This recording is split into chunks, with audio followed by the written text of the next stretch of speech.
nos vamos a introducir en la mente del mejor villano de la saga Persona y tiene como miniatura un mundo feliz. Quien no haya visto Persona 5 se siente. Puede haber spoiler. Están advertidos. Si te gustan los juegos de Atlus como Persona o Metaphor Fantasios, deberías conocer a este tío. Se llama Carl Gustav Jung y es quien inspiró las ideas sobre las personas o los arquetipos que el juego usa como mecánica. El concepto de persona nace de las máscaras, de cómo el ser humano se adapta a la sociedad en diferentes situaciones. Por ejemplo, no somos iguales en nuestro entorno familiar que en el entorno romántico o incluso en el entorno laboral. Somos animales sociales, así que nos adaptamos a las situaciones. En Persona los personajes rompen su concepto social para liberar su auténtico yo, rebelándose así contra el sistema y aceptando quiénes son realmente.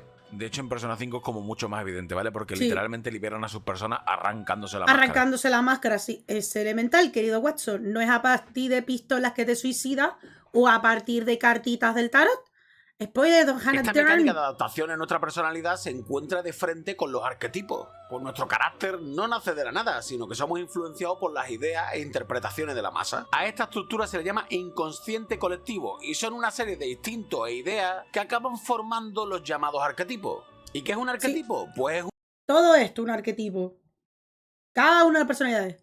Un estándar de personalidad, ideas, objetos y conceptos. Por ejemplo, Link de The Legend of Zelda es un arquetipo de héroe, pues reúne todas las ideas comunes de cómo debe ser un héroe: moral, justo, valiente, sabio y fuerte. Los arquetipos no solo son esenciales en la psicología, sino que también son figuras que usamos en la ficción o la cultura en general.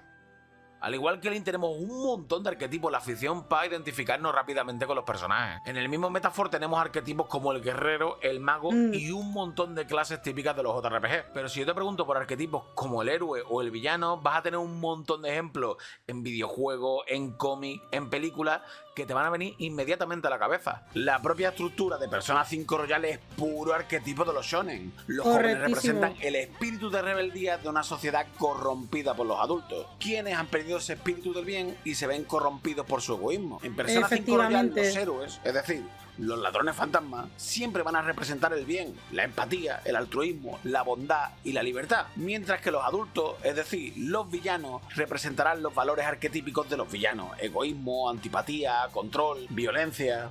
Pero en ese elenco hay un villano muy especial. Digo que se sabe del arquetipo de villano porque básicamente resulta ser un antagonista, pero no representa los valores de un cabronazo. Y como camina en esa línea, no solo le convierte en uno de los mejores villanos de la saga, sino que para mí es uno de los mejores villanos que he visto en un videojuego. Y de él trata este vídeo. Pero antes, déjame que te quite nada menos de tiempo para comentarte unas cositas. Recordad que suscribiros al canal ayuda muchísimo a llegar a más gente y así no ser una rata pobre. Una rata pobre. De mi Patreon. Debería ser un Patreon, señores, así me pagáis, ¿no? Y entrar al Discord, que también no quiero ser de la pobre. comunidad, en el que vais a conocer a gente maravillosa y podréis ver los vídeos con antelación. Allí tenéis un montón de tiers que se adecuen a lo que queréis dar y todos os dan los mismos derechos, porque a los ricos no tienen más derechos que los pobres. Para eso ya tenemos el día a día. Pequeño apunte, el vídeo tiene muchísimos spoilers, ¿vale? De hecho tiene spoilers de el final de Persona 5 Royal, así que si te estás pasando el juego o tienes pensado jugarlo, lo vas a ver bajo tus propias circunstancias. Dicho esto, agradeceros muchísimo el apoyo y sigamos con el vídeo.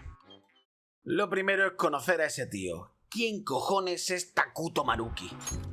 Takuto Maruki, efectivamente. Después de acabar el primer palacio y detener a Kamoshida, quien abusaba de las alumnas de manera emocional y sexual, aparece este tío. Y si algo nos ha enseñado el síndrome del personaje de anime es que, obviamente, este va a ser un personaje importante porque su diseño es mejor que el de otros. Es Maruki verdad. pasará a ser el consejero cierto. y el psicólogo de la academia, y nosotros como estudiantes podremos tener diferentes sesiones con él que nos harán ciertas preguntas. Estas preguntas siempre tratan sobre ética, sobre tus sueños, sobre lo que te hace feliz, y será algo que poco a poco ayudará a construir el villano en el que se va a transformar Maruki. Todas estas preguntas vendrán porque nosotros, al tener relación con Maruki y subirlo como confidente, le estaremos ayudando a su teoría de la cognición. La cognición en Persona es la base de su narrativa, es la forma que tienen de ver el mundo los personajes, y esta se representa a través de los palacios. Los palacios son las estructuras cognitivas de los villanos. Por ejemplo, Kamoshida representa su perversión a través del colegio, donde ejerce como depredador, y él mismo es representado como un sátiro. Esta cognición es la visión personal de cada uno, y es esencial en nuestros procesos de razonamiento, memoria o cómo nos enfrentamos a los problemas. Se podría decir que la cognición es nuestra verdad. La cognición es un proceso psicológico que está ligado a cómo vemos la vida, a nuestros cimientos morales y éticos, nuestras creencias, nuestros conocimientos. Las personas pueden resolver un conflicto común de formas diferentes porque siempre hay un componente emocional y subjetivo. Para que lo entendamos, un niño tiene unas herramientas psicológicas y una forma de ver el mundo completamente distinta a la de un adulto. Y esto es obviamente porque se encuentran en etapas de desarrollo completamente distintas. O incluso una persona con espectro autista tiene una forma de desarrollarse y unas herramientas distintas en el mismo entorno. Este estudio de la cognición acaba derivando en un plan mucho mayor y extremo: la creación de un mundo completamente feliz. Un mundo donde no existe la infelicidad, la frustración o la tristeza. Y esto es porque Maruki es un usuario de Persona. A Maruki se le concede el poder de crear realidades cognitivas a través del poder de Azathoth. O Azadoth. Sí, Azadoth, algo así es. No sé cómo se pronuncia. Sí, alguien que es capaz que tiene cognitivamente. de modificar las realidades cognitivas lo descubrimos cuando nos enteramos que Kasumi en realidad es Sumire, quien había estado debajo del hechizo de Maruki para suprimir su dolor por la pérdida de su hermana. Sumire se sentía inferior a su hermana y al morir esta sintió un vacío porque pensaba que era ella la que debería haber muerto, porque pensaba que sus padres serían más felices teniendo a su hermana, que era más talentosa. Así que Maruki, para hacerla feliz, cambia su cognición haciéndola creer que ella es Kasumi y toma su identidad. Pero ahí vemos las grietas de su plan futuro, porque Sumire, a pesar de querer ser Kasumi y ser feliz y ser una persona llena de confianza, a veces se siente triste y no sabe por qué. Esto lo vamos a hablar luego, ¿vale? Sí. Primero vamos a centrarnos en por qué Maruki es capaz de hacer algo así a una persona. Maruki conoce a su persona en el peor momento de su vida. Su pareja queda en una depresión catatónica después de casarse en su casa y sus padres se han asesinado. Así que Maruki la visitaba cada día esperando que reaccionase. Pero Rumi no puede funcionar. Sufre de un estrés postraumático completamente incapacitante. Así que la solución de Maruki es cambiar su cognición, reconfigurar su pasado para hacerla creer que sus padres murieron cuando era joven, que siempre ha vivido con sus abuelos y además jamás le conoció. Es verdad. Esto, junto con otros eventos como que Shido paraliza su trabajo. Sí, cuando cambió lo del incendio y demás, también, claro, cambió los sucesos de cuando se conocieron.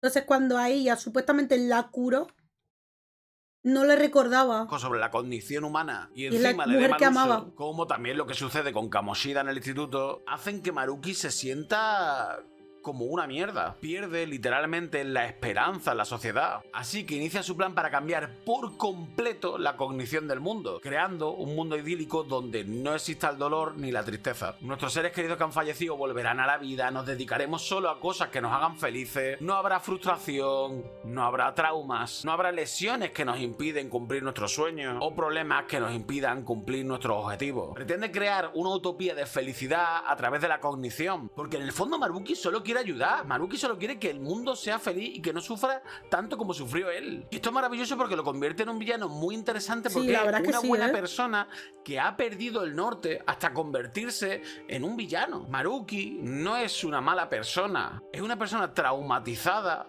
incapaz de entender qué supone Maruki desarrolla el síndrome del Salvador por culpa de su trauma, tomando como responsabilidad la felicidad de todos. Reseñita, me encanta explicando, Una persona traumatizada, incapaz de entender qué supone sumir al mundo en su visión de la felicidad. Y para entender qué supone esto, para entender los peligros de una utopía de felicidad, debemos conocer cuáles son sus detonantes y sus consecuencias.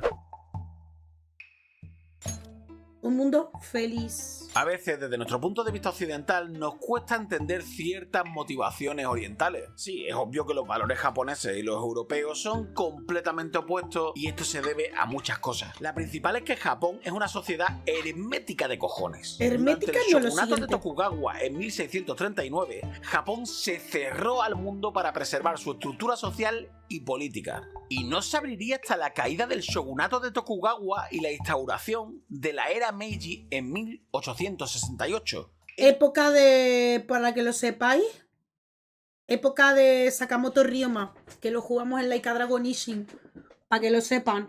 En esa época en el que Japón se cerró completamente, mientras que en otros países tenían una revolución industrial, tenían unas mejoras tecnológicas y estaban expandiéndose ante el mundo. Y Japón era de los más influentes ante eso. Es decir, la modernización de Japón y la influencia del exterior en su sociedad tan solo lleva 156 años. Esto hace que tengan un Sí. arraigo en su cultura que a nosotros los occidentales nos parece hasta raro, porque el resto del mundo ha tenido subidas y venidas con un montón de culturas y por lo tanto tenemos mucha influencia de ellas, mientras que Japón ha tardado muchísimo en tardó tener un huevo, influencia ¿eh? del mundo exterior. Así que sus principales cimientos éticos están construidos en base a dos religiones que además se practican de manera simultánea: el sintoísmo y el budismo. Y en el budismo nos encontramos con el gaman. Es una enseñanza que se basa en soportar lo insoportable con paciencia y dignidad. En Japón, la perseverancia, paciencia y aguante se consideran una virtud. Y a ver, esto no tiene por qué ser malo per se. Es decir, es lo que define su educación, esfuerzo y obviamente perseverancia. Pero a la vez también es problemático. Hablar de datos de salud mental en Japón es un auténtico tema porque una cultura que se basa en el estoicismo no ve demasiado bien los símbolos de debilidad. Así que estamos jodidos. Pero si observamos los problemas sociales de Japón, la autoexigencia y que tienen una de las tasas más altas de suicidio del mundo, pues queda claro que los japoneses tienen algunos problemas con el desarrollo de sus propias vidas.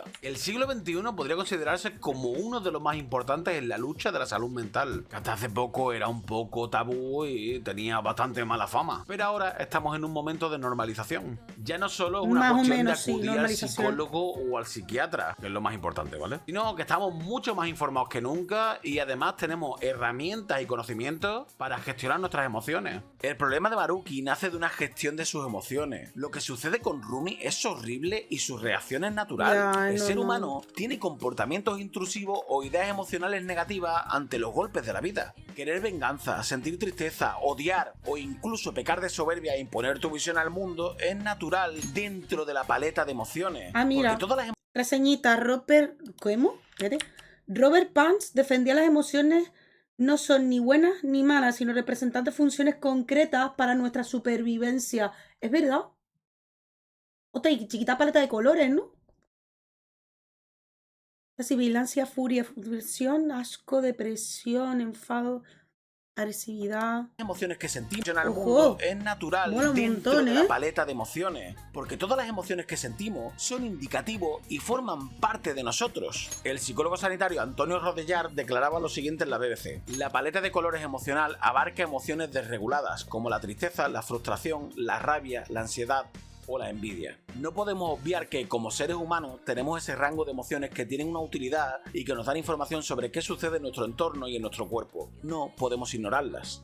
Esta negación de nuestras propias emociones bajo un mantra como es el gaman va a llevar en muchos casos a problemas más graves, porque no se está trabajando en ellas, sino suprimiendo bajo un lema de estoicismo y negación. Pero esto solo es centrándonos en la sociedad sionista y budista. En el mundo en general hay una corriente tóxica y problemática respecto a obviar nuestros sentimientos y es la criminalización de la tristeza. Maruki quiere una utopía de felicidad en un mundo donde la felicidad ha llegado a un punto tóxico. Tú probablemente ahora estás flipando porque estarás pensando, Enrique, pero ¿cómo cojones va a ser la felicidad tóxica? No tiene sentido. A fin de cuentas, la felicidad es una meta de vida. Claro, es lo sí, que lo es. todo humano intenta conseguir en lo social, en lo laboral y en el ámbito Sí, la verdad privado. que es raro, Queremos ser felices. Y aunque el concepto de la felicidad es cognitivo, vamos a intentar resumirlo. Si nos vamos a la Real Academia Española de la Lengua, la felicidad es un estado de grata satisfacción espiritual y física, que es un término bastante amplio. Si nos ponemos un poco más poéticos, la felicidad no se trata de tener lo que deseas, sino Los posts de Facebook que cuelgan tus tíos me adjudican esta frase de mierda, pero ni puta idea de cuándo dije esto. ¿Será que me inventé la confusión? Confusión.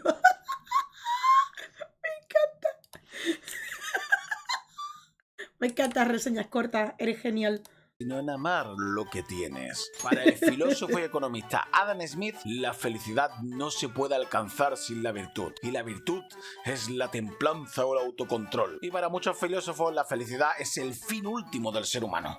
La felicidad siempre se plantea como una meta, como el fin de un recorrido, mientras que la psicología es mucho más sencilla. Lo plantea como un sentimiento positivo. Es solo una emoción más, es más algo momentáneo que un estado pleno. Pero la putada es que estamos expuestos a una positividad tóxica que solo genera frustración, infelicidad y unas expectativas nada realistas. La sociedad criminaliza la tristeza. No es solo que las personas que sufren algún tipo de tristeza incapacitante o problemas de salud mental estén demonizadas protagonizadas por desestabilizar nuestra propia felicidad, sino que estamos completamente bombardeados con una felicidad utópica. Tenemos millones de obras de ficción cuyo objetivo principal es la felicidad. Parejas felices y plenas donde un solo problema pone en jaque la relación. Personas con bajos recursos que consiguen ser felices a pesar de sus problemas. Amistades idílicas, comedias de Navidad súper felices. Súper felices. Mamá Pin los que la gente feliz existe, ¿eh? Que sí, que no es cuestión de ser un amargado que quiera que nadie sea feliz. Que no es amargado. Tampoco. Anuncios de compresas con personas sonrientes y activas cuando tienen la regla. Tazas de desayuno que te dicen que pongas buena cara y expriman la vida al máximo.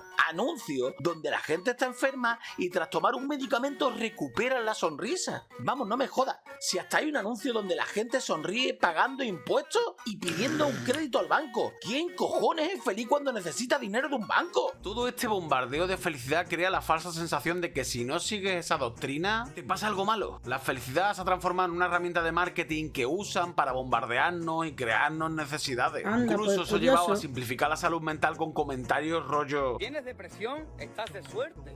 Eres un afortunado. ¿No entiendes por qué? Porque tienes un motivo. O tuits asquerosos como este. Si vas a deprimirte, al menos no permitas que te suceda en cualquier momento del día. Determina un momento específico para deprimirte, sin que interrumpa otras actividades que debes hacer. Venga, va. Flipendo este tío, ¿no? Bueno, depende. Cuando veo los personajes que leo o veo pasar todos sus desafíos, sí quiero un final de la historia donde puedan estar tranquilos. Exacto. Es lo que está diciendo Reseñas Cortas. Que la felicidad es una meta. Lo interpretan como una meta a la psicología y luego emocionalmente es un estado feliz. Son contraproducentes porque están simplificando y criminalizando nuestros sentimientos. Unos sentimientos de los que no podemos prescindir porque forman parte de nuestra paleta emocional. Y dicha paleta es esencial a la hora de vivir. La tristeza o la frustración serán cosas naturales que nos sucedan cuando perdamos a alguien importante, separarnos de amigos o pareja, un despido, una pelea o cualquier evento que conlleve un shock emocional. Es algo con lo que vamos a tener que convivir por cojones. Maruki desarrolla un complejo de héroe precisamente por negarse a sí mismo la capacidad de curar sus traumas. Prefiere poner un parche en Rumi, en Sumire o en el mundo que entender que hay hechos inevitables con los que tendremos que enfrentarnos. Por eso, la utopía de felicidad que pretende crear es un error. Todo esto a chapa explicando solo para esto. Un mundo infeliz. El planteamiento de una utopía de felicidad no es que sea una trama súper original. Ya existe Un Mundo Feliz, que es una de las novelas más influyentes de la literatura moderna y de la que bebe bastante la trama de Maruki. Coño, si hasta tenemos Demolition Man, que es una película de acción en la que una utopía de felicidad y bondad se enfrenta a un terrorista. Y siempre hay un factor común en todas las utopías de felicidad. Y es que es imposible mantenerla. Muy bien, dale un buen lametazo al amigo, Dale un buen lametazo al buen Reseñas Cortas, Factor común en todas las utopías de felicidad. Y es que es imposible mantenerlas de por vida. Depender de drogas o de cambios cognitivos que cambien nuestra realidad para no sufrir nos deja completamente expuestos. Chao, Alu. Buenas noches, Cari. Que descanse. ¿Viste? Ahora veremos Ley. Claro, Ahora que se ha ido. No lo vimos. Chaito. Descansa. Este vídeo está interesante. Espero que sueñes bien, ¿vale? Este vídeo está guapo, Me caga. Y es que es imposible mantenerlas de por vida. Depender de drogas o de cambios cognitivos que cambien nuestra realidad para no sufrir nos deja completamente expuestos. He tenido muchas conversaciones con amigos sobre los propósitos de Maruki. Muchos me admiten que aceptarían ese mundo utópico porque sería real. Él tiene la capacidad de que no sea un simple sueño, sino que sea tangible y de esta forma no tendrían que volver a sufrir. El mundo lo pasa mal. Creo que no tengo que venir yo a deciros que la vida es una mierda. Perdemos a gente, apenas tenemos para comprarnos una casa, llegar a final de mes, nuestros esfuerzos raramente se ven recompensados y a veces ni siquiera podemos soportar ser nosotros mismos. La oferta de un mundo ideal donde no volver a sufrir y cumplir todas nuestras fantasías es tentadora, pero también es una manera de dejarnos desvalidos ante cualquier problema que pueda ocurrir. Dejar el poder a un hombre y a su dictamen de la felicidad es un completo error, porque Maruki solo es un hombre bueno al que la sociedad ha llevado a un punto de corrupción, de querer llevar su visión de la felicidad a todo el mundo. Somos quienes somos por nuestras aspiraciones, por nuestras fortalezas, por nuestros esfuerzos y sus recompensas, pero también lo somos por nuestros malos momentos, por nuestras pérdidas y frustraciones. La resiliencia es una de las mayores capacidades de adaptación del ser humano, e ignorarla es un grave error. No quiero mandar un mensaje de mierda sobre que el mal tiempo nos hace fuertes. A veces arrastran a las personas a situaciones insostenibles y a dolores inmensos de los que nunca se pueden recuperar. Pero los malos tiempos son inevitables. Nadie sabe si Maruki un día cambiará su forma de ver su utopía, claro. si un día fallecerá y no mantendrá ese sueño, o si alguien despertará y romperá ese velo. Sumire cumplió su sueño de ser Kasumi, y aún así había grietas por las que su tristeza se colaba y la dejaban expuesta. Detrás de su pasión y eterna felicidad había una tristeza incontrolable que pronto acabaría rompiendo su cognición. La felicidad no es ni plenitud ni recompensa. Son momentos de consuelo en una gama enorme de sensaciones ante todos los estímulos que tenemos en la vida. De lo que se trata es de entender que a veces todos estos estímulos van a sobrepasarte y ni tu estoicismo ni tus objetivos a largo plazo de felicidad van a detenerlo. Vivimos en un momento en el que tenemos mucha ayuda ahí afuera para aprender a convivir con el dolor, porque por desgracia no hay ninguna posibilidad de suprimirlo ni de olvidarlo. No vas a poder olvidar a ese ser querido que se fue para siempre, tampoco vas a poder olvidar ese momento traumático, pero sí que puedes trabajar en ello, puedes aceptarlo, puedes entenderlo y sobre todo puedes superarlo para que no sea algo incapacitante en tu vida. No hay una droga como el soma o una utopía cognitiva que borre de un plumazo todo lo que sufre. El valor de Maruki como antagonista es demostrarnos que la desesperación y frustración pueden llevar a una buena persona a obrar mal sin ser consciente de que no solo el mundo necesita curarse, sino uno mismo. No hay soluciones fáciles para problemas complejos. A veces lo vamos a tener fácil, otras muy difícil y probablemente en la mayoría de momentos no vamos a tener ni idea de qué cojones hacer con nuestra vida. Pero cuidarnos, permitirnos estar tristes y sobre todo permitirnos recibir ayuda es lo más importante para que nuestra vida sea lo más cómoda posible de transitar. Creo que esto es lo que hace de Maruki uno de los mejores villanos que he visto en un videojuego, porque si quitamos toda la fantasía que rodea a Persona 5 Royal, si dejas solo la base, lo más sencillo, al final nos damos cuenta de algo muy crudo y con lo que podemos identificarnos, que Maruki solo era alguien que vivió algo horrible y no quería que el mundo sufriese tanto como él sufría. No se cobró víctimas, no hirió a nadie, ni trató de hacer algo negativo. Él solo quería ayudar a gente que lo pasaba mal, porque al final solo era una víctima de la mayor enfermedad que asola al mundo, la infeliz búsqueda de la felicidad. Haxton 010 dice, oye Pinky. Dígame, Haxton. Y estaba guay el vídeo, ¿eh? Me muero, ¿eh? Te la has pegado con el clip, ¿eh? Reseñas cortas. Increíble este videazo, ¿eh? Y yo empecé viendo su manita así, haciendo como un super andaluz, super acentado que tiene ahí.